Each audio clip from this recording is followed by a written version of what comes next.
Hi hello welcome to big TV. నేను మీ గౌతమి. ఈ మధ్య కాలంలోని సైబర్ క్రైమ్ నేరగాళ్ళు ఎంత విపరీతంగా పెరిగిపోతున్నారో మనం చూస్తూ ఉన్నాం. అయితే ముఖ్యంగా సైబర్ క్రైమ్ నేరగాళ్ళు పెరిగిపోవడమే కాకుండా మనం రోజువారీ యూజ్ చేసే వాట్సాప్ని కూడా ఏ విధంగా సైబర్ క్రైమ్ వాళ్ళు హ్యాక్ చేస్తున్నారు అన్న వివరాలు తెలుసుకుని మనతో పాటు రామెత్తు గారు ఉన్నారు. సార్ నమస్తే. నమస్తే అండి.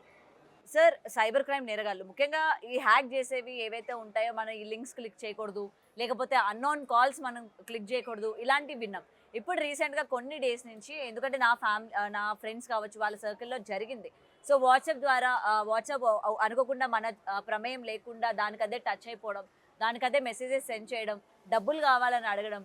సో దీన్ని మనం ఎలా చూడొచ్చు అంటారు? అండ్ ఇప్పుడు వాట్సాప్లో కూడా ఈ విధమైన హ్యాకింగ్ అన్నది స్టార్ట్ అయిన తర్వాత చాలా డేటా మనం స్టోర్ చేసుకుంటూ ఉంటాం. చాట్ కావచ్చు, లేకపోతే ఫొటోస్ కావచ్చు. సో ఇవన్నీ కూడా హ్యాక్ చేసే అవకాశాలు ఉంటాయా? డెఫినెట్‌గా అండి. ఈ మధ్యన స్పెషల్లీ అందరికీ ఏంటంటే వాట్సాప్ అంటే అదొక ట్రస్టెడ్ సోర్స్. దాన్ని ఎన్క్రిప్ట్ చేయడం చాలా కష్టము. దాన్ని హ్యాక్ చేయలేరు అనే ఒక నోషన్‌లో ఉన్నారు.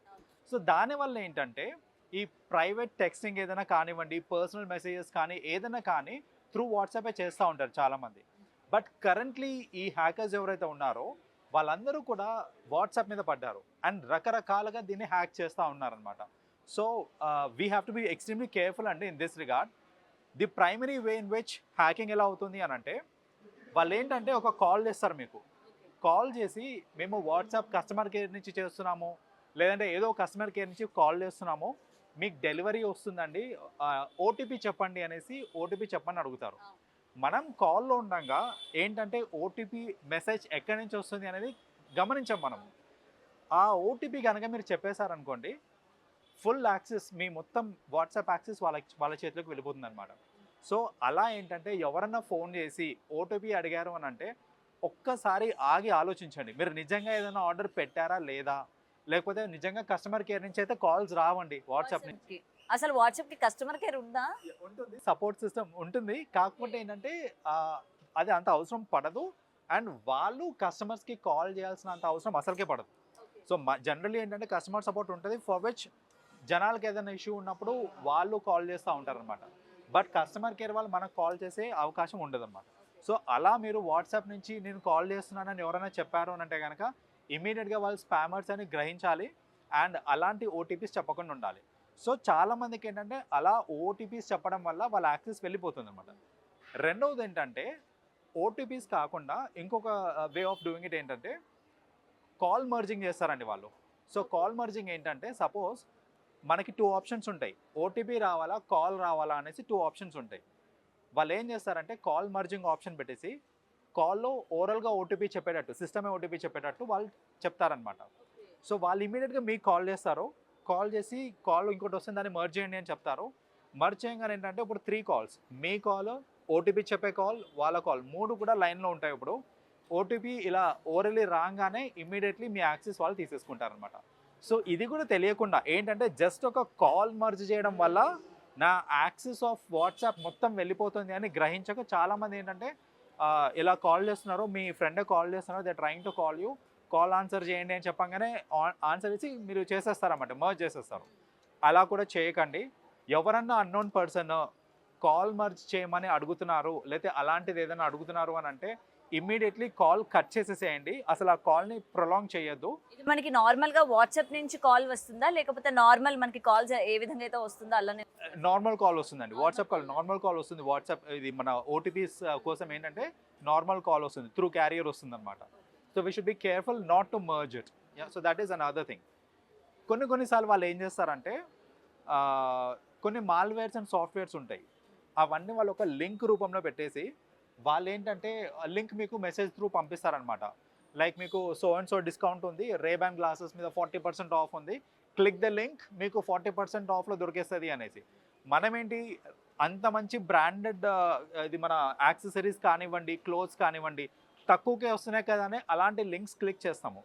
క్లిక్ చేసిన వెంబటే ఏంటంటే అలాంటి మాల్వేర్ ఏదైతే ఉంటుందో ఇమ్మీడియట్లీ మన ఫోన్లోకి వచ్చేసి దెన్ మన ఫోన్లో ఉన్న యాక్సెస్ మొత్తం మనకి వెళ్ళిపోతుంది అనమాట. ఈ దీనిలోకి వెళ్ళిపోయిన తర్వాత వన్స్ యాక్సెస్ వెళ్ళిపోయిన తర్వాత వీళ్ళు ఏం చేస్తారంటే ఖచ్చితంగా 99% పీపుల్ వాళ్ళ ప్రైవేట్ మెసేజెస్ అన్నీ వాట్సాప్లోనే పెట్టుకొని ఉంటారు. అది ఫోటో షేరింగ్ కానివ్వండి, లేకపోతే మెసేజెస్ కానివ్వండి, ఏదైనా కానివ్వండి. ఇప్పుడు వీళ్ళు ఏం చేస్తారంటే యాక్సెస్ తీసుకున్న తర్వాత అలాంటి మెసేజెస్ అన్నిటివి స్క్రీన్ షాట్ తీసేసుకొని వాళ్ళు కాల్ చేసి థ్రెటన్ చేయడం స్టార్ట్ చేస్తారు. ఏందనంటే ఇది నేను మీ ఫ్యామిలీ మెంబర్స్కి చూపిస్తాను, ఈ ఫ్యామిలీ మెంబర్స్కి చూపిస్తా, లేదంటే కొన్నిసార్లు ఏంటంటే ఫొటోస్ అవి మార్ఫింగ్ చేసి నేను పబ్లిక్ ప్లాట్ఫామ్లో పెట్టేస్తాను, నీ ఇజ్జత్ మొత్తం పోతుంది, పోకుండా ఉండాలంటే ఇమీడియట్గా నాకు ఇంత అమౌంట్ పంపియు అనేసి అలా బ్లాక్మెయిలింగ్ స్టార్ట్ చేస్తారు. అదొక రకంగా డబ్బులు లాక్కునే విధం అనమాట అది. ఇంకో రకంగా ఇది చాలా తెలివిగా ఇంకోటి ఏం చేస్తారంటే వాట్సాప్ యాక్సెస్ తీసేసుకొని వాళ్ళ కాంటాక్ట్ లిస్ట్లో ఉన్న వాళ్ళందరికీ కూడా హే ఎలా ఉన్నావు, నాకు అర్జెంటుగా ఒక 10,000 కావాలి, 5,000 కావాలి, వాళ్ళ స్తోమతకి తగ్గట్టే 1,00,000 2,00,000 అడగరు వాళ్ళు ఏంటంటే నాకు అర్జెంటుగా 5,000 కావాలి లేదా 10,000 కావాలి, నాది అకౌంట్ పనిచేయట్లేదు, కేవైసీకి బ్లాక్ అయిపోయింది అని అలా ఏదో చెప్తారు వాళ్ళు. చెప్పి ఏంటంటే మీ నంబర్ నుంచి మీ ఫ్రెండ్స్కి నాకు అర్జెంటుగా కావాలి, ఈ నెంబర్కి పంపి అనేసి వాళ్ళ నెంబర్ పంపించేస్తారనమాట వాళ్ళు. సో మన ఫ్రెండ్స్ అందరు ఏంటంటే అయ్యో అవసరమేమో అనేసి ఇమ్మీడియట్గా పంపించేస్తారు. అదంతా వేసింది ఎవరికి అని అంటే ఆ హ్యాకర్ నెంబర్కి అదంతా. So this is a clever way of hacker number కూడా మనం చూసుకుంటే, ఎందుకంటే ఆల్రెడీ నేను మీకు చూపించడం జరిగింది ఏ విధంగా మనం ఏంటంటే ఇది ఒక హ్యాకర్ నెంబర్ అన్నట్టు కూడా మనకి గుర్తుపట్టలేమన్నమాట. ఓకే ఇది హ్యాకర్ నుంచి వచ్చిందా లేకపోతే ఇది హ్యాకర్ నెంబరా మనం నమ్మలేం కదా అన్నట్టు కూడా ఏం లేదు. ఎందుకంటే ఈ పంపించిన నెంబర్ కూడా మనం చూసుకుంటే అసలు హ్యాకర్ నెంబర్ అయినా ఇది అన్నట్టు మనకు అనిపిస్తూ ఉంటుంది.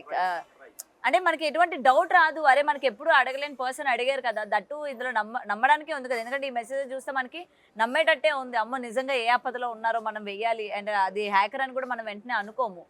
సో అండ్ ఇంకొకటి సార్, చాట్స్ కూడా మీరు ఆ విధంగా వాళ్ళు మిస్యూజ్ చేసుకునే అవకాశాలు ఉన్నాయి అని చెప్పారు కదా. అండ్ మన ఫొటోస్ కావచ్చు ఇవన్నీ మనం కొంచెం ప్రైవసీలో పెడుతుంటాం, అంటే గ్యాలరీలో పెట్టేవి తీసుకుంటారా లేకపోతే వాట్సాప్లోనే కొంతమంది సీక్రెట్ మెయింటైన్ చేస్తూ ఉంటారు, సీక్రెట్ గ్యాలరీస్ మెయింటైన్ చేస్తూ ఉంటారు, సీక్రెట్ చాట్స్ మీరు అన్నట్టు. సో అవి మాత్రమే వాళ్ళు హ్యాక్ చేస్తారా లేకపోతే మన గ్యాలరీలో ఉన్నవి మన గూగుల్ ఫొటోస్లో ఉన్నవి కావచ్చు వీటి మీద కూడా ఎఫెక్ట్ చేస్తారా? నేను చెప్పాను చూడండి, నాకు కొన్ని మాల్వేర్స్ అండ్ సాఫ్ట్వేర్స్ యూజ్ చేస్తారనేసి. త్రూ ది మాల్వేర్ ఒకవేళ వాళ్ళు యాక్సెస్ మొత్తం ఫోన్ తీసేసుకున్నారనుకోండి, ఫోన్లో ఉన్న ప్రతి ఒక్క అప్లికేషన్ వాళ్ళు యాక్సెస్ చేయగలుగుతారు. అది గూగుల్ ఫొటోస్ కానివ్వండి, నార్మల్ సిస్టమ్ ఫొటోస్ కానివ్వండి, ఏదన్నా సరే యాక్సెస్ వెళ్ళిపోతుంది. లేదు ఓన్లీ వాట్సాప్ మాత్రమే హ్యాక్ అయింది అని అంటే వాళ్ళకి restriction to the particular gallery ఉంటుంది అన్నమాట. అంటే వాట్సాప్ గ్యాలరీకి మాత్రమే రిస్ట్రిక్షన్ ఉంటుంది వాళ్ళకి. So it all depends on వాళ్ళు హ్యాక్ చేసింది ఏంటిది అనేది. వాట్సాప్ మాత్రమే హ్యాక్ చేశారంటే దానికే లిమిటెడ్ ఉంటుంది. ఫోన్ హ్యాక్ అయిందంటే కనుక అన్ని అప్లికేషన్స్కి వాళ్ళకి యాక్సెస్ దొరికిపోతుందండి. సో దట్స్ వై నేను జనరల్లీ ఏం చెప్తానంటే మన ఫోన్కి ఇంతకుముందు అంత ప్రైవసీ లేదు. మీరు ఎంత ఐఫోన్ యూజ్ చేయండి, ఏదైనా యూజ్ చేయండి, హ్యాక్ అవ్వాలి అని అంటే హ్యాక్ అయిపోతుంది. కాబట్టి సెన్సిటివ్ ఇన్ఫర్మేషన్ ఏదైనా ఉంది అని అంటే కనుక మీరు హార్డ్ డిస్క్లలో లేకపోతే అలా ఏదైనా సేవ్ చేసుకుని పెట్టుకుంటే ఓకే, కానీ ఫోన్లోనే సేవ్ చేసుకుంటా నేను అని అంటే అది కరెక్ట్ పద్ధతి కాదు. మల్టిపుల్ ప్రాబ్లమ్స్ అవుతాయి. ఒకటేంటంటే ఇలా హ్యాక్ అయిపోయినప్పుడు ఇష్యూ అవుతుంది. ఒక్కోసారి మొబైల్ పోగొట్టుకుంటాం మనము. పోయిన మొబైల్లో ఉన్న డేటా మొత్తము త్రూ సాఫ్ట్వేర్స్ అన్లాక్ చేసేసి యాక్సెస్ తీసేసుకోవచ్చు. మీరు అప్పుడు మొబైల్ పోయిన తర్వాత మళ్ళీ అయ్యో దానిలో అంత డేటా ఉంది, దానిలో సెన్సిటివ్ డేటా ఉంది అని కంగారు పడడం ఇవన్నీ చేసి వేస్ట్. సో బెటర్ ప్రికాషన్స్ తీసుకోవడం బెటర్ అండి. So it's like A sensitive information ఉన్నా హార్డ్ డిస్క్స్ అలా యూజ్ చేసుకోండి. అంతేగాని ఫోన్లోనే ఎక్కువ రోజులు పెట్టుకుంటాను, బ్యాకప్ తీసి నేను క్లౌడ్లో పెట్టుకుంటాను అంటే అది కరెక్ట్ పద్ధతి కాదు.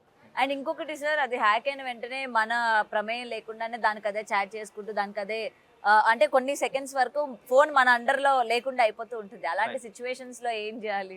ఇమ్మీడియట్ గా first as I said WhatsApp customer support ఉంటుంది కాబట్టి ఇమ్మీడియట్ గా వాళ్ళకి మనము ఇచ్చేయాలి, లైక్ నోటిఫై చేయాలి దట్ నాది హ్యాక్ అయింది అనేసి.